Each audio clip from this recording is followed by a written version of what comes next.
These are the top 5 weapons in their respective class which do not hold back and destroy absolutely everything and everyone. But why are they so good? What makes them better than all the other weapons in this game, and why do you absolutely need to have them? It is the secrets that make them unbelievably strong. One is a powerful ninja weapon that attacks in the shadows, another transforms with water from a level 1 to a level 100 combat spear, and yet another simply destroys every boss with just one hit. I have prepared a lot for you today, but maybe we should start with number 5 of the two-handed weapons and work our way up step by step. Two-handed weapons are the most powerful of all classes, at least when it comes to a single hit. Additionally, due to the length of the weapon, they have a high reach and a spinning attack that is perfect for wiping out entire hordes of monsters at once. However, their disadvantages are strong immobility, slow strikes, and the fact that you cannot carry a shield alongside them at the same time. Or actually, you know what, you can do it. By using Fuse, you can attach a shield to the two-handed weapon. Initially, I was very excited about this, but the more you deal with it, the more it is completely unnecessary, because two-handed weapons are designed to crush everything and everyone, and not to hide behind a shield. The best proof of this is if you look at the secret abilities, but more on that in just a minute. In 5th place we have the Boulder Breaker. With 40 attack and 40 durability, it is extremely powerful and reliable in all aspects, suitable for anyone who wants to use a strong weapon for a long time without having to worry about it breaking anytime soon. If you fuse a material onto the Boulder Breaker, it will be even stronger, as it will receive an additional 25 durability on top. But wait, you might wonder why I say 40 damage when it only has 38. That's because each weapon class, one-handed, two-handed, spear, has received a hidden multiplier from Nintendo. That being said, two-handed weapons always do 5% more damage than displayed. Why is that? Well, because in Tears of the Kingdom, due to the Fuse ability, all the weapons that strike slower are at a disadvantage. Here's the perfect example. A spear, absolutely no matter which one it is, does significantly less damage than the Boulder Breaker, right? Good, but if you were to fuse a silver lynel saber horn with a fuse strength of 55 attack, then both weapons would do 55 more damage. Now look at how many times the spear strikes compared to the Boulder Breaker. Since the fuse item, in this case the saber horn, is so strong that the damage of your actual weapon is no longer relevant, but only how often you can strike with the saber horn, the spear would be at a significant advantage. And it can't be right for it to do more damage than such a hefty Boulder Breaker, am I correct? So Nintendo thought two-handed weapons do 105% of the displayed damage, spears only do 75% of the displayed damage, and one-handed swords do 100% of the displayed damage, so exactly as much as shown. Now everything is fair again and all weapons are usable. Now that you know this, remember that I always mention the correct damage of the weapon and not the incorrectly displayed one. However, what makes the Boulder Breaker so special, and this is a crucial point why sometimes it is so unbelievably strong, is that it does 50% more damage against all ores, so Stone Telesis, Battle Telesis and Froxys. In fact, it does 60 damage per hit, plus the damage of the fused item, which also gets the 50% boost against ores. I mean, look at this damage here, what the heck is this? You can get the Boulder Breaker and Goronia from a blacksmith. Bring him a Cobble Crusher, 5 flintstones and 3 diamonds. You can find the Cobble Crusher west of Death Mountain. You'll see a small wooden structure on the map. It leans against the wall next to a few enemies. In 4th place we have the Gerudo Claymore. With 12 to 24 damage and 10 to 14 durability, it is definitely worse than the Boulder Breaker. It goes without saying, of course. But, and here comes the special part, every item that is fused onto the Gerudo Claymore deals double damage. Yes, you heard right, double damage. That means 24 damage from the Claymore, plus, for example, a silver lynel horn with 55 fuse strength times 2 times 1.05 for the two-handed bonus equals 139 damage per strike against all enemies, and not just all enemies like the Boulder Breaker does. If you have fused an item onto the Gerudo Claymore, then the weapon gains another 5 durability, landing at 19 durability. Sure, that's still not great, but considering the strong damage and that two-handed weapons don't strike often anyways, the durability lasts relatively long, and it's a very good weapon. But wait, Zelda senpai, why do you say 12 to 24 damage and 10 to 14 durability? Which number is it really? Honestly, it's quite simple and applies to all weapons in this game except for the legendary weapons. The first number, both for the damage and for the durability, always stands for the decayed version of the weapon. The second number always stands for the pristine version of the weapon, which is always, and I truly mean always, stronger than the decayed one. You can only get the pristine version of a weapon when you have destroyed the respective decayed version of the weapon beforehand.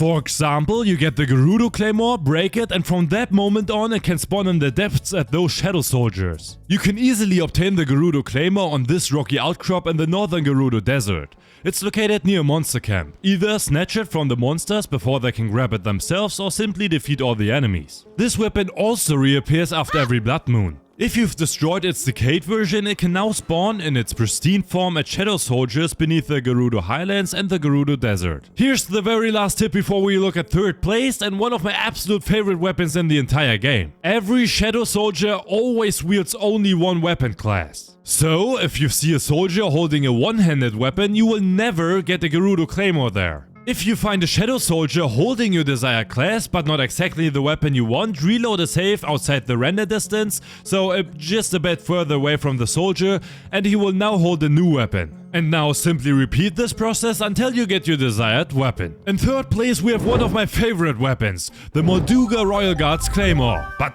wait, why the Molduga Royal Guards Claymore? Guys, look, the Royal Guards Claymore itself, with the stats of 34 to 41 in attack and 11 to 12 in durability, is really not good.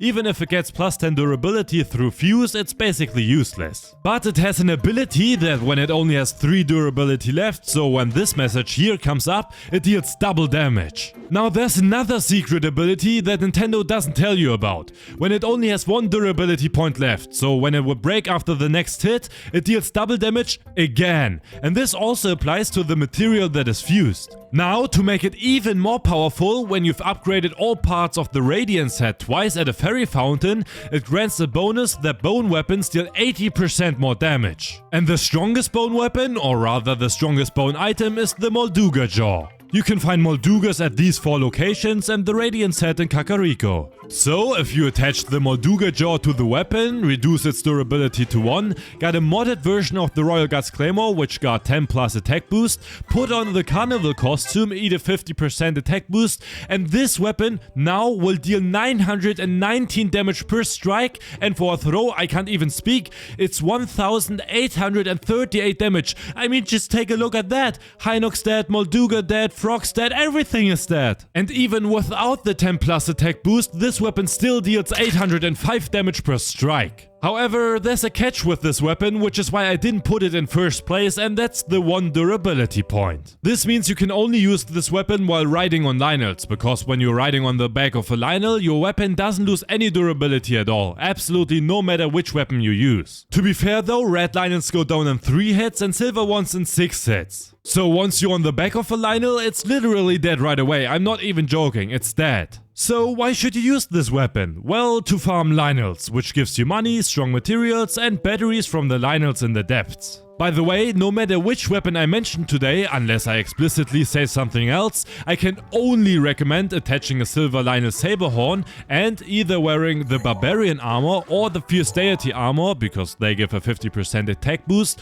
or the solution from a minute ago. Molduga Jaw, Radiant set at level 2 and eating a 50% attack boost. Why? Quite simply because these are by far the strongest combinations if you want to deal damage. So, as you can see, having a weapon that can easily farm these lynel horns, which you need for all the other weapons, is a must-have. Put it in your inventory, use it against lynels, and use a different weapon for all other enemies. If you don't intentionally damage the Molduga Jaw Royal Guards Claymore beforehand, sure, now you can use it against all monsters, but it only deals 231 damage per strike. I mean, sure, it's still ridiculously strong, but not quite as strong as before. You can get the Royal Guards Claymore in the throne room on the first floor behind this rock here. Go to Kakariko to the Korom Light Route, and from here go 15 seconds to this Shadow Soldier in the west. He can hold the Royal Guards Claymore in pristine version for you. In second place for the two-handed weapons, and now we're really getting into the good stuff, is the Royal Claymore. It deals 15 to 36 damage and has 20 to 40 durability.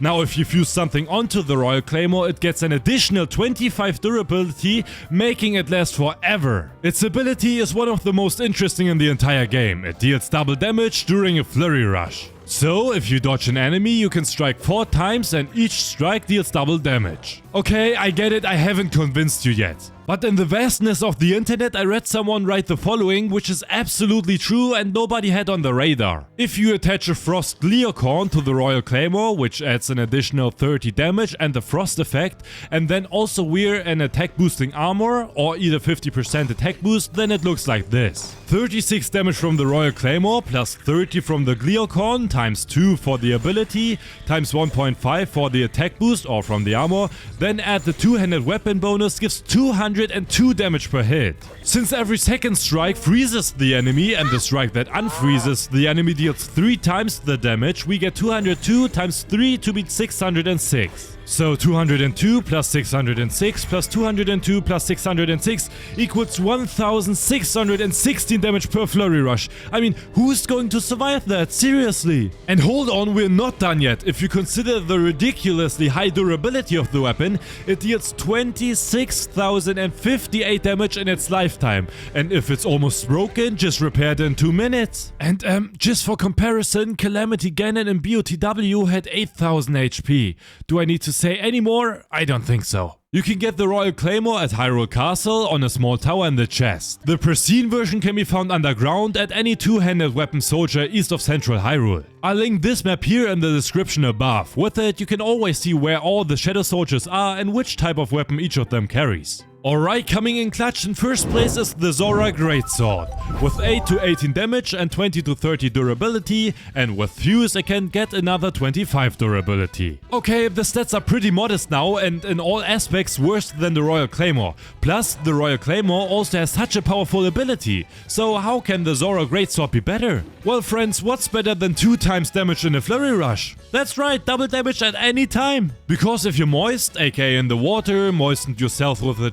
Choo Jelly or activated Silence ability, you deal double damage in regular combat and the spinning attack and Flurry Rush always. 227 damage per strike with the Silver Lynel Saberhorn and Barbarian armor, or 278 damage per strike with the Radiance Head, the Damage Meal and Molduga Jaw. You can obtain the Zora Longsword from a blue Lizalfos southwest of Zora's domain on a large hill. You can easily recognize it by the enormous pond on the hill. The Lizalfos there will carry a new Zora sword after every blood moon, but honestly you don't need to worry about that, because once you have it you can easily repair the sword whenever needed. I'll show you how to do that at the end of the video. So while this weapon deals with 1112 damage, a little bit less per Flurry Rush than the Royal Claymore, it outperforms it in all other use cases. And one of the biggest strengths of two-handed weapons is the spin attack, and just take a look at how intensely you can go through hordes of monsters with this thing. There's nothing left. Two-handed weapons are also ideal for breaking rocks, of which there are more in Tears of the Kingdom than ever before. You can hit an enemy 3 times to give them a knockback and then finish them off with a spinning attack. It's absolutely crazy. The biggest criticism from players is, yeah, cool and all, but I die too quickly. Well, if you have full hearts, no matter how many hearts you have, as long as they're fully healed, you cannot be one-hitted. No matter if you're wearing an armor or not, no matter how strong the enemy is, you cannot be one-hitted in this game. As long as all your hearts are fully healed, that is. If you take damage, just heal up and keep going. In BOTW, I always said two-handed weapons were only for experienced players, but in Tears of the Kingdom, I felt confident with the two-handed weapons right from the first few hours. I don't know if I'm the only one who feels this way. Anyway, it seems these weapons have undergone a major transformation, and I can only recommend having at least one two-handed weapon with you at all times. With these words, I'd like to wrap up the two-handed weapons and move on to the spears, which have become even more exciting. I'm hyped. Let's move on to a significantly lighter weapon type that promises much more flexibility, the spears. I don't want to give away too much, but the spears have undergone the biggest transformation of all weapon types, and if you're ignoring them, then you must have completely overlooked the content of the game. A brief historical overview: in Breath of the Wild, spears just weren't that great, unless you were a beginner who wanted to keep some distance in combat to be safer and die less often. The life of a spear player consisted of a bit of poking and throwing bombs to tactically control the battlefield. While that was sometimes amusing and occasionally not bad, against bosses you hardly stood a chance anymore. But in Tears of the Kingdom everything looks different, and they've become pretty much the strongest weapon class of all of them. Their only weakness that made them look outdated compared to the other two classes, their attack power, has been increased by our Numa and his angelic siblings, and Fuse has been invented. Now we can freely determine which attack power to add, and because the attack power of the items is most of the time stronger than the attack power of the weapons, what now counts is to play it out as often as possible, and I mean, who can do that better than the spears themselves? Sure, spears now only do 75% of the displayed damage, but to be frank, this doesn't change anything in regard of their strength. In 5th place we have the Gerudo Spear. It deals 5 to 9 damage and has a durability of 15 to 20, which can be increased by an additional 5 with any fusion. Its ability, like all the other Gerudo weapons, to double the fused attack power of the fused item makes this weapon look extremely good. With the silver lynel horn and the 50% attack boost from either armor or food, this weapon deals 138 damage per strike. And if you keep in mind that spears can strike about 2 to 3 times per second, we're talking about incredibly high damage. The problem with this weapon and why it doesn't rank high on the list is its durability. While 25 would have been quite acceptable for a two-handed weapon, it's rather meh for a spear because, of course, a spear also has to strike more often to do good damage. This weapon surely can do that, but it also consumes more durability. By the way, each durability point counts for 1 strike, therefore a spear with 25 durability doesn't last as long as a two-handed weapon, because they take fewer strikes to deal serious damage. Still, the Gerudo Spear is really not bad and still the 5th best in this game. If you find it, you should definitely take it with you. You can get the Decayed version in Gerudo Town, leaning against a crate, and the Pristine version is available at Shadow Knights in the depths in the Gerudo area. Just check the map linked in the description for details. In 4th place, and thus a very special weapon among all the weapons in the entire game, is the Forest Dweller Spear. It deals 5 to 11 damage and has a durability of 24 to 35 plus an additional 10 durability when you fuse an item to it. So, as you can see, it lasts much longer than the Gerudo Spear. However, unlike the previous weapon, it's by no means made for damage. In fact, we don't really care about that at all. Its ability is called Fuse Recycling, which causes fruits that would normally explode and disappear after use to stay attached to the weapon and be able to be used as long as the weapon doesn't break. With the Forest Dweller Spear, that's a really long time at 45 strikes. So you can attach a muddle butt to it and use it whenever you want to set enemies on their friends, an electric fruit to disarm enemies with metal equipment and steal their equipment, an ice fruit to freeze enemies, and then, because the strike that breaks the ice deals 3 times damage, bring out your heaviest weapon and shred the enemies in 1 strike. However, my personal favorite is the Puff Shroom because it creates smoke, allowing you to take out all enemies without the risk of being seen. It's also extremely effective against lynels, so don't say this only applies to weak enemies. This smoke effect becomes really OP when it's combined with another weapon on this list, namely the 3rd place of one-handed weapons. But more on that later, because I believe everyone will love this combination, it's so darn cool. You can get the Decayed version of this weapon on top of the large deco tree, and the Pristine version is available from Shadow Knights in the depths beneath the Korok Forest. I have to mention though that I don't believe the Gloom corroded this weapon, but rather a Korok got really hungry and started nibbling on the weapon. I'm not referring to any specific Korok. In 3rd place for spears is the Zora Spear. It has an attack of 5 to 8 and durability of 26 to 40, which can be extended by 25 with a fusion. Admittedly, these are the worst attack numbers we've seen today, but we don't really care about that because, just like all the other Zora weapons, it deals double damage when you're wet. So just go into the water, destroy some choo-choo jellies, or still the best, activate Sidon's ability. It should be mentioned that the moisture effect doesn't last very long, so you will either have to fight in the water actively, smash new choo-choo jellies every few seconds, or have Sidon's ability active in combat all the time, which generally shouldn't be a problem since it lasts long enough. Now, if you attach a Frostglare Cone to this weapon again and eat a 50% attack dish or wear the level 2 attack armor, you will deal 92 damage per strike and 276 damage every second strike, resulting in an average of 184 damage per strike. That's one heck of a spear. With its incredible 65 durability, it adds up to 11,960 damage, which is unbelievably high when you consider how quickly you can hit with spears and the power you have with a charged attack. It's mind-blowing. Just step back a bit, go backwards even further while charging, and when you're ready, approach the enemy slightly. Now strike, they'll get knocked back and you can quickly finish them off. Or have you ever fought stone taluses with this charge attack? Sure, you can't freeze them, so take a silver lynel saberhorn instead, but look at the damage. The stone talus just completely melts away? What was that? This example once again perfectly demonstrates that the numbers can completely deceive you, and in reality, it's all about the abilities. If a number is of interest, it's definitely the durability. Well, except for you, Molduga darling. And something you should definitely know, I will make even more videos of this kind in the very near future. That said, if you like what you see and get any joy or other benefit from it, consider subscribing. I absolutely love The Legend of Zelda with all its collecting and secrets, so by subscribing to this channel, you not only help me out a ton, but you'll also be one of the very first people to learn about all the secret facts, best equipment and so on whenever anything new is found out. We truly give our very best to improve every day, make better content, heck I even study English every single day. So if you want to be a part of this, welcome on board and thank you so much. There's a bokoblin which holds the Zora spear for us at Bone Pond, or a Lizalfos at a hideout next to the path to the Zoras, right here on the map in the forest area. In second place for spears is the Royal Halberd, and I think you already know exactly why. With 5 to 13 attack it deals good damage for spears, and with 30 to 50 durability, which can be increased by 25 through fusion, it lasts forever. Its ability, just like the other royal weapons, is that it deals double damage during a flurry rush. Now we already know that this is extremely powerful with the Royal Claymore. 4 strikes, 202 plus 606 plus 202 plus 606 damage equals 1616 damage in a flurry rush. So one would normally think that the Royal Halberd is slightly weaker, but that is not the case at all. Let's attach a Frost Clear Cone to the weapon, wear a 50% damage boost armor or dish and initiate a flurry rush. Then we'll do 108 damage per strike, and every second strike, not 108 but 324 damage. Since spears are typically used for single target attacks anyway, aiming for a flurry rush doesn't even go against the nature of this weapon. You could say it's outplaying 100% of its strength.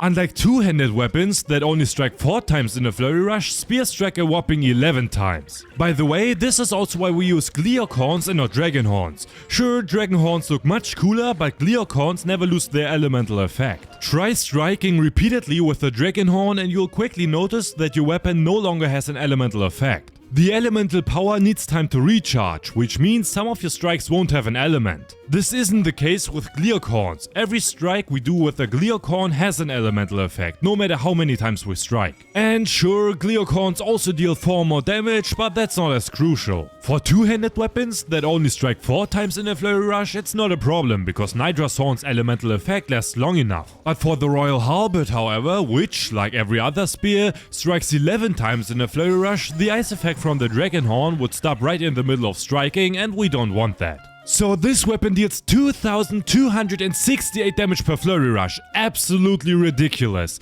A red lynel only has 2000 HP. Of course, you won't kill a lynel with only 1 flurry rush because we can't freeze it, but on most other enemies this will work. Just remember, anything you can freeze is dead within 1 flurry rush with this weapon, and this is unbelievably powerful. With 75 durability, this weapon will last a very long time, but if it does happen to break, you can simply take off the Gleeok horn in Terrytown for 20 rupees and then repair it with the help of Octoroks. I'll show you how it works at the end of the video. The Royal Claymore deals 1616 damage and the Royal Halberd deals 2268. Let's be honest, who would have thought that? And that's exactly what I meant by spears have become the strongest class among all of them. However, no matter if you believe it or not, it still can't hold up to the spear that takes place number 1. You can obtain the Royal Halberd at Hyrule Castle at the second gatehouse. There, at the floor, is a chest with the weapon. As always, you can get the pristine version of the weapon from Shadow Knights underneath Central Hyrule. Taking the number 1 spot and making it not even close is Mipha's Light Skill Trident, the strongest spear in all of Tears of the Kingdom. This placement brings me immense joy because I've always had a fondness for Mipha ever since the beginning of Breath of the Wild years ago. She was my very first champion and introduced me to the catastrophic world back then. However, her beautiful and graceful weapon, combat-wise I'm sorry to say, was ridiculously useless with only 22 damage. It took away a lot of my enjoyment and made my inventory look like this. God, those were tough times. But that's all history now, because in Tears of the Kingdom, the light scale trident has become so incredibly good with 17 attack and 70 durability, which can be further increased by 25 through fuse, that for me, alongside with the number 1 one-handed weapon we'll get to shortly, is the strongest weapon in the entire game. Just like the Zora Spear in 3rd place already, it also deals double damage when you're wet. So choo-choo jellies, water, or the help of a little brother Sidon. Now attach a Frost Gleocon, eat some food, and we're dealing 117 damage per strike, and every second one, not 117, but 351 damage, resulting in an average of 234 damage per strike. So it's not only more damage than the Royal Halberd in a Flurry Rush, but you can also use the Light Scale Trident anywhere. With 95 durability, it has an additional 20 durability more than the Royal Halberd,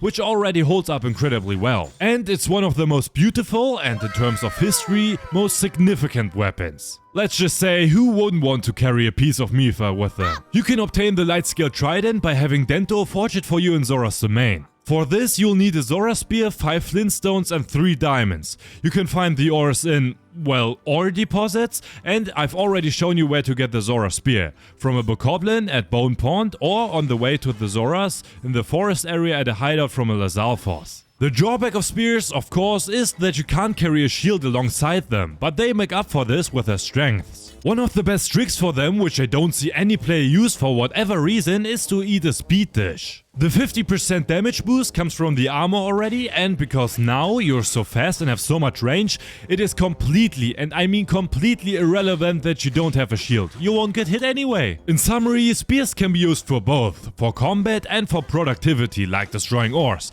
but in combat they seem to shine the brightest, a very balanced weapon class. The only weapon class in the world that can beat spears in balance, however, are the one-handed weapons, which are by far the most popular weapon type in the Zelda community worldwide.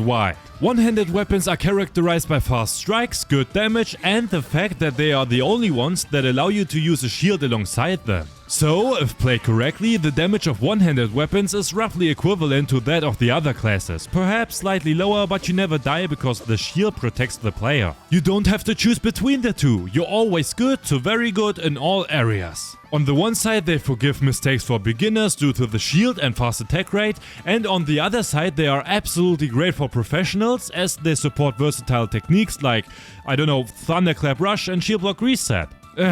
Yes, what you can see here was once me. I know it's hard to believe when you look at how bad I fight today, but well, being a Zelda teacher comes with its price, I guess. Besides, I have to constantly deal with that one over there, whatever this is, which is probably frying all my brain cells anyway. I'm really curious when cool combat techniques will be discovered in Tears of the Kingdom. Additionally, one-handed weapons are the only weapon type with access to this secret function. The Quick Spin. Okay, wait a second. You know the regular strike and you also know the charged spin attack, right? But what if I tell you that you can also perform a spinning attack without having to charge it up first? You can trigger the quick spin by quickly moving your left stick in a circle in one direction and then pressing Y to attack. The direction in which you moved your stick also reflects the direction in which Link swings the sword. The quick spin is great for quickly creating space in monster hordes and also hitting multiple enemies at the same time. Keep in mind though that one-handed weapons have the shortest reach. That's probably the only drawback, or should I really say that?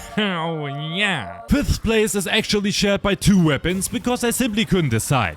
The Royal Sword and the Forest Dweller Sword. The Royal Sword deals 10 to 24 damage and has 20 to 35 durability, which can be extended by additional 25 durability by fusing an item onto it. The Forest Dweller Sword on the other hand admittedly looks a bit old at first glance. 7 to 16 damage and 17 to 27 durability, which can only be extended by 10 through fuse. The Royal Sword has the ability, just like all the other previous royal weapons, to deal twice as much damage during a flurry rush. But the Forest Dweller Sword can, just like the Forest Dweller Spear, use explosive fruits practically infinitely as long as the durability lasts. The reason why I can't quite decide now is because both have very practical use cases. On the one hand, the Royal Sword is very good for combat, very strong in a flurry rush. By the way, one-handed weapons can strike 8 times in a flurry rush, but also in regular combat it's one of the most reliable swords. On the other hand, And with the Forest Dweller sword, you can do everything that manipulates combat. Freezing, electrifying, stealing weapons, making friends fight each other, shrouding the battle in smoke. Oh yeah, I'm looking forward to the third place. You're practically the devious mage on the battlefield. I think it really depends on which of the two sides you want. What do you think? Which one of the two do you think is better, or which do you like more? I'm looking forward to reading your opinions. You can get the Royal Sword at Hyrule Castle on the left side on a tower with 2 bokoblins. It's just laying there. And you can get the Forest Dweller sword at the very top of the giant deco tree. The Pristine variants of both swords can be found at Shadow Knights underneath their respective areas. Again, I recommend using the linked map. 4th place for one-handed weapons. Oh my god, I can't do this. People will hate me. Is the Master Sword. Please don't hit me, I mean unsubscribe. Okay, wow, this gives me shivers. Let me explain. The Master Sword deals 30 damage against regular enemies, 45 against Gloomhands and 60 against Ganondorf, which isn't too bad to start with. But then it comes, and this hits me harder than Mama Slap with the slipper. It has 40 durability, which cannot be extended, and no special ability unless you count that, excuse my wording at this point, ass of a laser, which is simply garbage compared to all the other weapons today. I have to give credit to the sword for not requiring any inventory slot, at least as far as I know, but instead it gets its own and can't break, it just rests for 10 minutes and then it's back in action. This makes it useful for breaking ore deposits, cutting down trees or hunting lizards with a beam to save the durability of other weapons and arrows. Wait, so does this mean it's only so high on the list because it does all the dirty work for us and supports our laziness, not having to constantly search for new weapons? Yeah, well, kinda. Yeah? Ah, jeez. Okay, I guess I deserved that. But I can promise you that the next and also the last 3 weapons in this video will be absolutely awesome. I've been looking forward to them the whole time. Let's start right away with my second favorite. 3rd place for one-handed weapons is the 8-fold blade. And you're probably wondering now, wait, what does such a random weapon that nobody has ever heard of have to do about the Master Sword? To be fair, I can totally understand your question. 6 to 15 damage and 16 to 26 durability, which can be extended by 25 by fusing something onto it. As with all powerful weapons, the answer lies in examining their abilities. The 8-fold blade has an ambush ability which allows you to deal 16 times the damage with a sneak strike attack. For comparison, a regular sneak strike gives you 8 times the damage. So it effectively doubles your sneak strike attack damage. If you paired with the Radiant set at level 2, a 50% attack boosting meal, and at a Molduga jaw, you'll deal 2030 damage per strike. To be brutally honest with you, you'll be able to take down anything that can be hit with a sneak strike. By the way, a red lynel has 2000 HP. Well, okay Zelda senpai, hold on a minute. You can't always execute a sneak strike attack so easily, can you? Yes, you can. Do you remember the 5th place for one-handed weapons and the 4th place for spears? The Forest Dweller's weapons. The Forest Dweller's weapons are the solution. Since they come from the Korok Forest, they handle plants better than any other weapon does. This means explosive roots can be used repeatedly without having to replace them. You have a Forest Dweller spear with a puff shroom on it in your inventory, you go into battle against monsters, fog everything up, draw your katana and defeat everyone from behind with sneak attacks. Now, you should ideally put on your ninja set and use a silver lynel horn instead of a Molduga jaw. This will make the whole thing look much more epic. This way you will still be dealing 1680 damage per strike, which still one-hits everything. With 51 durability you can take down 51 enemies, and that's a lot. Just look at Schneider here fighting 100 bokoblins. You can take down more than half of them with only this weapon. And now the crazy thing, even if they were all gold bokoblins, you could still one-shot 51 of them. 1 durability for each enemy. You can get the 8-fold blade in the old man's hut, at the Akala Ancient Tech Lab, in the Yiga hideout, basically anywhere where Yigas are. Fighting with this weapon is incredibly fun, because no one else does it this way. You have your very own combat style. 2nd place for one-handed weapons and just as unique is the Magic Rod. 6 damage and 14 durability, which can be extended by an additional 25 durability. Alright Zelda senpai, after you've made fun of me earlier, I at least want to have a decent appearance in this video. First of all, I didn't Google up the Forest Dweller spare from earlier, and more importantly, what are we supposed to do with this Magic Rod? I mean, it doesn't really do any damage whatsoever. Yeah, well, you know, after my bad joke earlier, this is a bit awkward now? Sorry? As for the magic rod, I'm glad you asked, because many viewers are probably wondering about this choice. So, the magic rod isn't really meant for damage, but rather for crowd control. Broken down, this means something like you have a lot of influence over the battlefield and over the masses of enemies. Okay, let me give you an example. You attach a sapphire to the magic rod, giving it ice powers, allowing it to freeze enemies. If you do this in front of an entire enemy camp, walk by, freeze them all, you can then calmly choose which enemy to take out first. Since the strike that breaks the ice deals 3 times the damage and the freezing effect seems to last for a very long time, you can take down one enemy after another with his strongest weapon. So let me ask you, what more do you want? Like, this is a serious question, so maybe just take a moment to reflect. What more do you want from a weapon than the ability to take out all the enemies in a huge radius from a long distance and then grant you the luxury of doing extremely boosted damage with, yeah, pretty much whatever weapon you use? Nothing, there's nothing you could want more, and that's also why the Ice Magic Rod is also in second place for one-handed weapons. What do you think, Linko? Yeah, that sounds pretty good. But beware, you have to attach a gemstone to the magic rod because dragon horns or gleocorns will also give it elements, but then it becomes a melee weapon, which is not what we want. Besides the sapphire, there's also the opal for water, the ruby for fire and the topaz for electricity, but they are by no means as good as the ice with the sapphire. Additionally, you can also build ice bridges over rivers and lakes, which is very helpful. Maybe it's sort of a replacement for the Cryonis rune. However, you need to be cautious when facing enemies with armor and bosses, as they cannot be frozen. You can obtain the magic rod from wizropes all over the world. Here's a map with all the locations of wizropes in all of Hyrule. Now let's move on to the very last weapon of the day, a weapon that has never been a subject of debate in the entire Zelda community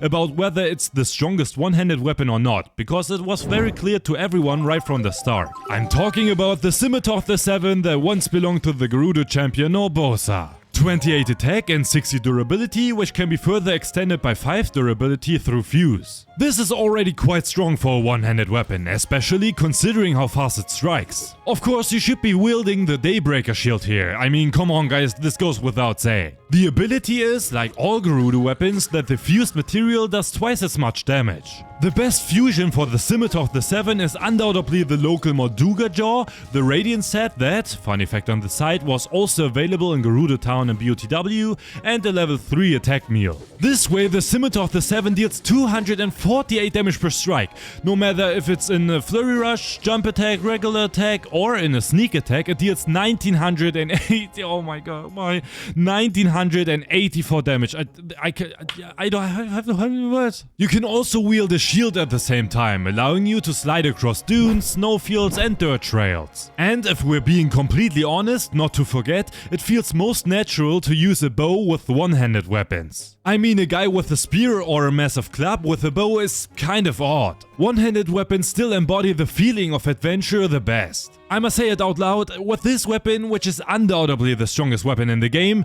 in my eyes, as long as you don't have 2 left hands, you're invincible. But here's the thing, and now definitely don't switch off, because I think you'd strongly regret it. We're not done yet. The problem with the Scimitar of the Seven and the Daybreaker shield is, unfortunately, that you have to have them crafted at the jewelry shop in Gerudo Town for 4 diamonds, 10 flints, a Gerudo Scimitar and a Gerudo shield. You can get the Gerudo shield at the Great Cliff right here on this stone pillar, and a new one will drop after every blood moon. And here on the map, a Lizalfos at a monster camp will drop the Gerudo Scimitar. So the issue is that you'll have to repeatedly have the weapons crafted at a high cost, which many players really dislike. However, now you have 2 ways to solve this problem. Option number 1, you don't use the Scimitar of the Seven, but rather the Gerudo Scimitar that I showed you just now, because it has the same ability, just slightly lower stats. 8 to 17 attack and 10 to 14 durability, which can be improved by 5 durability through fuse. Remember, you'll have to get the pristine version of the weapon from an underground one-handed Shadow Knight. As for the Scimitar of the Seven, I believe a decayed version of the Gerudo Scimitar is enough to have it crafted. The second option, the much better option, which I recommend to each and every one of you,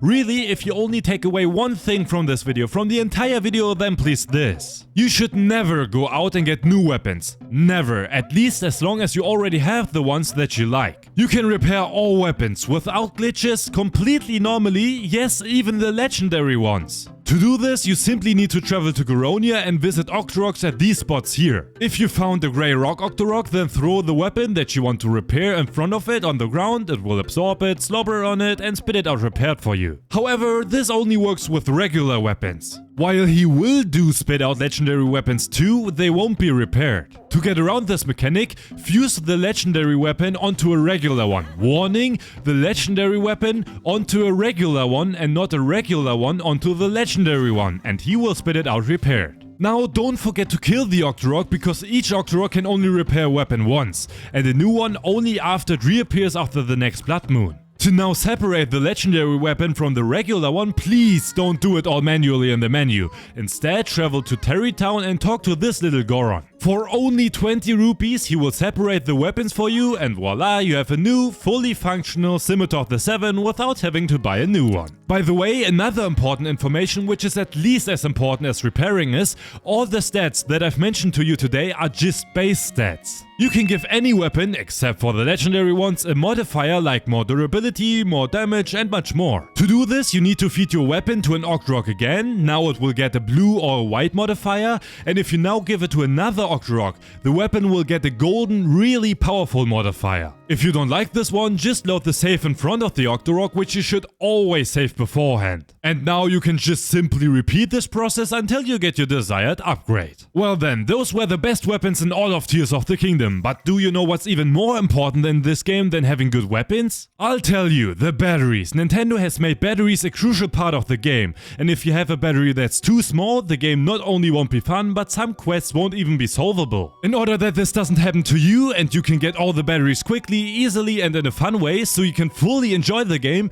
I've created this video here for you where I show you everything, and I mean absolutely everything you need to know about batteries. If you missed this, then don't be surprised why all the other players can build and use whatever they want while you're left with, well, nothing. That said, thank you so much for watching and I'll see you in the next video.